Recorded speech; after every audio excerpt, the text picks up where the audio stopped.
ಕಾರ್ತಿಕ್ ಅವರು ವಿನ್ನರ್ ಆಗಿದ್ದಾರೆ. ಸೊ ಕಳೆದ ಒಂದು ವಾರದ ನಾವು ನೋಡಿದ ಸಂದರ್ಭದಲ್ಲಿ ಕಾರ್ತಿಕ್ ಅವರೇ ಹೋಗ್ಬಿಡ್ತಾರೆ ಅನ್ನುವಂತಹ ಸಿಚುವೇಶನ್ಸ್ ಇತ್ತು.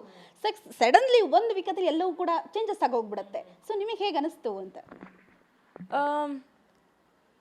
ವೋಟ್ಸ್ ಬಂತು ಅವ್ರು ಗೆದ್ರು ಅಷ್ಟೇ, ಇನ್ನೇನು ಹೇಳೋಕ್ಕಾಗುತ್ತೆ.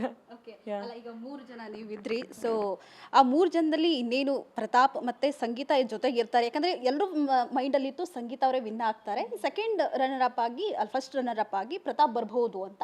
ಲೈಕ್ ಒಂದೇ ಸರ್ತಿ ಕಾರ್ತಿಕ್ ಕೂಡ ವಿನ್ ಆಗ್ತಾರೆ. ಸೊ ಅವಾಗ ಹೇಗೆ ಅನಿಸ್ತು? ಲೈಕ್ ನಿಮಗೆ ಫ್ರೆಂಡ್ ಆಗಿ ಹೇಗೆ ಅನಿಸ್ತು ಅಂತ? ಸಿ ಮನೇಲಿ ಇರಬೇಕಿದ್ರೆ ಯಾರು ಯಾವ ಸ್ಥಾನದಲ್ಲಿದ್ದಾರೆ ಅಂತ ಯಾರಿಗೂ ಗೊತ್ತಿರಲ್ಲ. 20 ಲಕ್ಷ ಬೋರ್ಡ್ ಅಂತ ಬಂದಾಗ ಒಬ್ರೊಬ್ರು ನಾವು ಕಿತ್ತಾಡ್ತಿದ್ವಿ, ಬಿಕಾಸ್ ಯಾರಿಗೂ ಅವ್ರ ಸ್ಥಾನ ಗೊತ್ತಿಲ್ಲ. ಹೊರಗಡೆ ವೋಟಿಂಗ್ಸ್ ಹೆಂಗೆ ನಡೀತಿದೆ ಅಂತ ಗೊತ್ತಾದರೆ, ಜನ ಯಾರನ್ನ ಎಷ್ಟು ಪ್ರೀತಿ ಪಡ್ತಿದ್ದಾರೆ ಅಂತ ಗೊತ್ತಾದರೆ ವಿ ಕ್ಯಾನ್ ಡಿಸೈಡ್. ಬಟ್ ಮನೇಲೇ ಕಿತ್ತಾಡ್ಬೇಕಂತ ಬರುವಾಗ ನಮಗೇ ಅರ್ಥ ಆಗಲ್ಲ ನಾವು ಯಾವ್ದು ಕೊಟ್ಕೊಳ್ಳೋದು ನಮಗೆ ಅಂತ. ಸೊ ಪರ್ಸ್ಪೆಕ್ಟಿವ್ಸ್ ಅಂತ ಬಂದಾಗ ನನ್ನ ಪರ್ಸ್ನಲ್ ಪರ್ಸ್ಪೆಕ್ಟಿವ್ ನಂಗೆ ಇವ್ರು ಇಷ್ಟ ಇಲ್ಲ, ಅದಕ್ಕೆ ಇವ್ರು ಗೆಲ್ಲಬಾರ್ದು ಅಂತ ನಾನು ಹೇಳ್ಬೋದೇ ಹೊರತು ಜನದ ಅಭಿಪ್ರಾಯದ ಬಗ್ಗೆ ನಾನು ಹೇಳೋಕ್ಕಾಗಲ್ಲ.